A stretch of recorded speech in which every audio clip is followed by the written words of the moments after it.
Ada juga yang tanya, kenapa Manchester? Suka bola ya? Pendukung MU ya? Atau pendukung Man City gitu? Ini FYI ya teman-teman, MU yang aku kenal tuh cuma dua, Sir Alex Ferguson sama David Beckham. Udah, aku nggak kenal siapa-siapa lagi dan nggak tahu siapa-siapa lagi.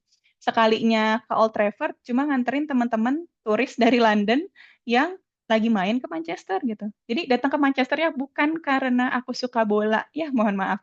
Tapi kalau teman-teman suka bola ya nggak apa-apa ke Manchester. Akunya enggak. Aku ke Manchester yang tadi aku sebutkan karena ada ketersediaan supervisor. Terus yang kedua, Manchester itu ada sebutannya bench fund, tapi nggak termasuk lagi ke bench fee. Maksudnya tuh gimana? Jadi kalau di S3, kan kita akan melakukan penelitian ya. Kalau misalnya kita melakukan penelitian, pasti butuh uang. Nah, uang itu biasanya di luar dari SPP, di luar dari tuition fee. Kalau di universitas-universitas lain, misalnya kita datang dengan beasiswa LPDP, LPDP udah bayar tuition fee-nya, nanti kalau misalnya kita mau mulai penelitian atau mau conference atau apa, nanti akan dimintain lagi tuh bayar untuk bench fee namanya. Kalau di Manchester tuh enggak. Jadi uangnya sudah masuk ke tuition fee. Mau kita pakai, nggak kita pakai, ya uangnya segitu. Dan itu di roll over sampai selesainya S3. Kalau aku sendiri itu sekitar 20% dari tuition fee aku itu masuk ke bench fund. Makanya cukup leluasa di sini kalau misalnya mau conference, mau bayar publikasi jurnal gitu ya, mau ikut kursus, itu supervisor aku terbuka banget karena memang uangnya sudah dibayar di tuition fee. Terus habis itu fasilitas. Kalau misalnya teman-teman melihat aku ya glowing, shining, shimmering, splendid, ini bukan karena skincare teman-teman. Ini kenapa? Karena aku dikasih MacBook Pro sama kampus buat dipakai kerja. Bayangkan. Terus selain itu, aku mau penelitian apapun, mau install aplikasi apapun, dibeliin dan dilangganannya sama kampus. Jadi tidak ada lagi kita mencari crack ya, tidak ada lagi kita mencari di Shopee gitu ya, kira-kira apakah ada aplikasi yang gratis, itu enggak. Semuanya dibayarin sama kampus. Terus ada workshop, bisa pakai aplikasinya atau enggak, nanti ada workshopnya. Terus juga workshop pengelolaan data, workshop untuk apa namanya mengajukan paten dan lain sebagainya, itu semua disediakan sama kampus gitu ya. Jadi kalau misalnya teman-teman di sini butuh support seperti itu ada. Dan lagi kita juga di dokter akademi, kalau bingung sedikit tanya aja ke mereka, visa aku gimana ya? Aku kalau ke negara ini masih butuh visa nggak ya? Aku kalau mau ikut conference boleh nggak ya? Itu semua akan dibantu sama dokter akademi. Dan yang terakhir, sebagai survivor dari penyakit-penyakit mental pada dulunya, aku merasa kuliah di sini tuh tenang banget. Kenapa? Karena kalau di Indonesia itu tuh mindsetnya bisa nggak bisa, pokoknya harus bisa kuliah. Apapun yang terjadi, kamu nggak boleh gagal, kamu nggak boleh capek, nggak boleh sakit, nggak boleh sedih, pokoknya kerjain aja kuliahnya sampai selesai. Sementara pertama kali aku datang ke Manchester, itu aku tuh ikut seminar di mana kayak bagaimana mengatasi imposter syndrome dan pikiran-pikiran buruk selama PhD.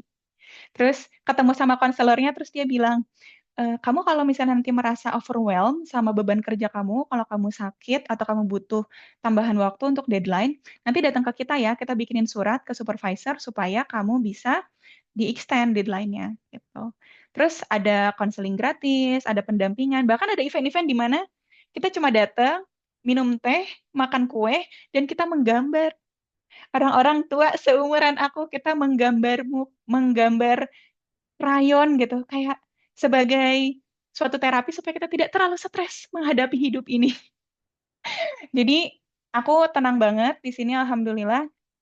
Well-being support-nya sangat-sangat apa namanya sangat-sangat bagus dan komprehensif gitu. Jadi itu salah satu fasilitas yang menurut aku sangat bisa menunjang kita kuliah S3. Karena kuliah S3 ini stres, teman-teman. Tidak ada yang tidak stres. Kalau dia terlihat happy itu bohong, teman-teman. Ya, kita lanjut ya. Nah, tadi aku udah cerita pengalaman aku. Sekarang aku pengen tahu nih cerita dari teman-teman. Apa sih ketakutan terbesarnya teman-teman waktu mau daftar PhD di luar negeri? Boleh sharing di Menti ya? Aku share slide Mentinya sekarang. Ya, aku pengen tahu nih, apa sih ketakutan terbesarnya? Kalau aku dulu, ketakutan terbesar aku adalah nggak diterima. Kayak merasa kurang aja, kayak merasa Aduh, aku kayaknya nggak sepinter itu deh. Kayaknya orang yang S3 tuh pinter-pinter banget deh. Padahal belum daftar, gitu kan. Padahal belum coba, belum hubungi supervisor. Tapi udah terpenjara sama pikiran sendiri gitu. Oke, ini udah ada beberapa nih. Dicuekin supervisor. Ya, sedih.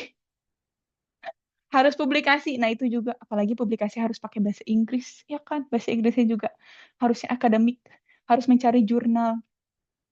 Ditolak sama gebetan aja udah perih. Gimana ditolak reviewer? Perihnya berkali-kali lipat gitu. Academic writing, bahasa, takut gagal, mencari novelty, ya. Nggak dapat beasiswa. Nih emot-emotnya juga menunjang ya. Emot-emotnya menunjang ketakutan ini. Hmm. Ada lagi ya teman-teman?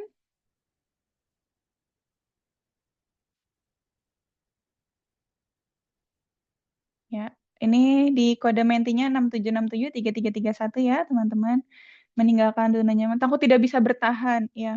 Oh, satu lagi ketakutan terbesar aku adalah eh, aku tidak lolos first year Viva. Itu aku sampai mimpi buruk itu.